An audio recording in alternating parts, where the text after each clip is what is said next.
E aí, galera da literatura irreverente, hoje o nosso papo vai ser sobre humanismo.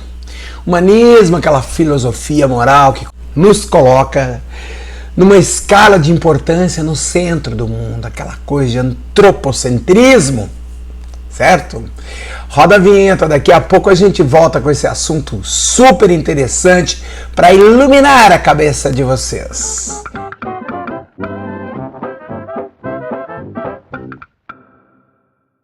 Então, o humanismo é essa filosofia que coloca a gente como o centro do mundo, né?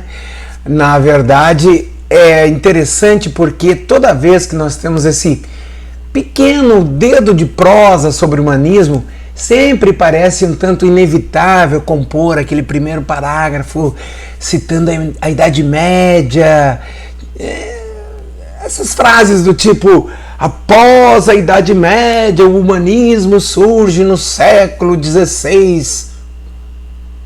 Era a Idade Média. Ou frases do tipo: durante toda a Idade Média vigorou uma religiosidade impregnada.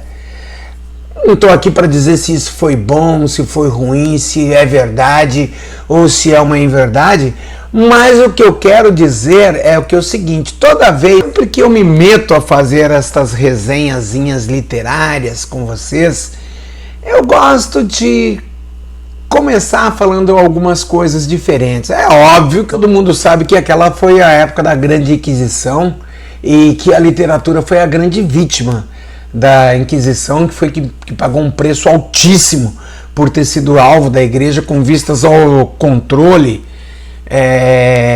europeu e, portanto, o controle mundial da época, certo? Isso porque nós sabemos bastante bem que a igreja já estava cansada de saber que não existia abismos no além-mar, muito menos a igreja estava cansada de saber que não havia dragões a comer os navios que navegavam em alto mar, e muito pelo contrário, foi à custa de muitas línguas e orelhas e dedos amputados e anotações preciosas de cientistas e filósofos da época que a Santa Igreja aprendeu tudo isso muito antes mesmo do resto do povão. Conclui-se que naquela época existia uma espionagem sangrenta que corria solto no melhor estilo de Dan Brown no seu romance Código da Vinci, na verdade. Olha aqui que eu fui me lembrar. O Código da Vinci de Dan Brown. Esse é um cara que merece ser lido. É um livro bastante interessante e que já inclusive virou filme, né? Quando eu usei o termo povão, eu incluí aí a realeza e a vassalagem, tá? Porque todos eles eram farinha do mesmo saco, até porque na época quem detinha o poder de fato era a igreja. Talvez a igreja fosse a única que estivesse livre dos percevejos, que na época atacava as alcovas reais, aqueles mesmos percevejos que o nosso querido José Saramago descreveu no livro dele, Memorial do Convento, quando ele falava dos calores do rei Dom João V com a Dona Maria Ana da Áustria, dizendo que pelo menos naquela hora em que eles estavam ali farfalhando os colchões, os bichos não chupavam o sangue real. Os percevejos gostavam muito de esperar aquela hora na calada da noite, quando tudo estava mais calmo na alcova real, e eles chupavam o sangue de todo mundo. Quer dizer, ninguém estava livre dos percevejos, nem a realeza, nem a vassalagem, talvez a igreja, talvez o clérigo na época fossem os únicos que realmente estivessem livres desses percevejos.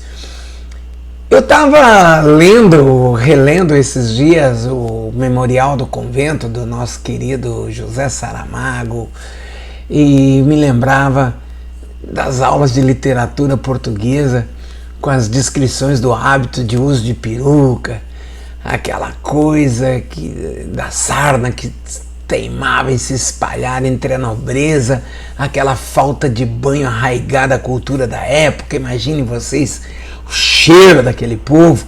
Isso nos fazia aprender rindo, né? Porque na verdade eles usavam cabelos bem curtinhos, né, para poder combater os piolhos, e eles usavam aquelas perucas frondosas, aquela coisa maravilhosa. Bem, mas voltando ao humanismo, nós poderíamos resumi-lo sucintamente como sendo a passagem do teocentrismo para o antropocentrismo. Isso significa aonde Deus é o centro do mundo para aonde nós, os humanos, somos o centro do mundo. Isso para citar um outro momento de aulas de literatura que nós temos, né? E pode até parecer uma coisa batida, um jargão, essa comparação, mas essa comparação do humanismo, da passagem do teocentrismo para o antropocentrismo, ele resume muito bem. Ele, inclusive, essa comparação é uma conclamação à humanidade para deixar o pai de lado e sair daquele torpor teocentrista e pensar na gente mesmo, nós mesmos como seres divinos que somos, né? Aqui a gente pode até destacar alguns humanistas, tipo o Erasmo de Roterdão, Thomas More, o próprio Auguste Comte, que é o precursor do positivismo. Estes e muitos outros foram os responsáveis que disseram para aquela galegada toda lá na Europa sacudir a poeira dos percevejos para largar a mão de ser um bando, eu não diria bando, eu diria um rebanho de vaquinhas de presépio, tomar jeito de gente, isso mesmo. Até porque naquela época a gente não era gente, ou no mínimo, parafraseando George Orwell no romance alegórico dele, A Revolução dos Bichos, onde ele afirma que todos são iguais, mas alguns são mais iguais que os outros. Olha quem eu trouxe, Revolução dos Bichos, para você. Portanto, seria certo afirmar, meus queridos, que o humanismo foi a invenção do humano. Certo? Tá achando interessante? Olha ali o recadinho na sua telinha, logo ali em cima, ó. Tá? Se inscreve no canal, aperta a sinetinha para receber avisos de novos vídeos e dá aquele like, que é pra gente ficar animado e produzir para vocês cada vez mais vídeos. Olha só, quando eu falei que seria certo afirmar que o humanismo foi a invenção do humano, quem é que veio na minha cabeça agora, nesse instante? Eu diria, não dá para exagerar, mas eu coloquei esta frase, a invenção do humano, e me lembrei do livro Shakespeare, A Invenção do Humano, que é do Harold Bloom. Esse livro ele lançou no ano de 1998, se não me falha a memória. E o Harold Bloom é um nova-iorquino enfesadíssimo, nasceu na década de 30, morreu agora há poucos anos. E ele é um dos, a meu ver, maiores especialistas em Shakespeare de todos os tempos. A Invenção do Humano, ele disseca toda a obra de William Shakespeare de uma maneira bastante didática, inteligente e enriquecedora, como eu diria aqui, para a nossa galera da literatura irreverente. Então, você sabe por que eu falei do Harold Bloom e da Invenção do Humano? Assim como nesse livro Shakespeare, A Invenção do Humano, onde ele nos ensina a dissecar as obras de Shakespeare, também no humanismo, a ideia era a busca por respostas para perguntas que nunca antes haviam sido formuladas. Enfim, talvez essa tenha sido a grande, enorme contribuição do humanismo para estes seres recém-inventados que somos nós, na busca por explicações, no aguçamento da nossa curiosidade, no rompimento com boa parte dos dogmas da igreja, etc. Não me crucifiquem por isso, não estou aqui tomando partido religioso, estou somente elucidando o que foi que o humanismo trouxe para nós, seres humanos, como elucidação, como nos trouxe para dentro do antropocentrismo, nos trazendo como centro do mundo. Dessa maneira, nós partimos de uma vez por todas para a nossa autovalorização antropocentrista. É isso aí.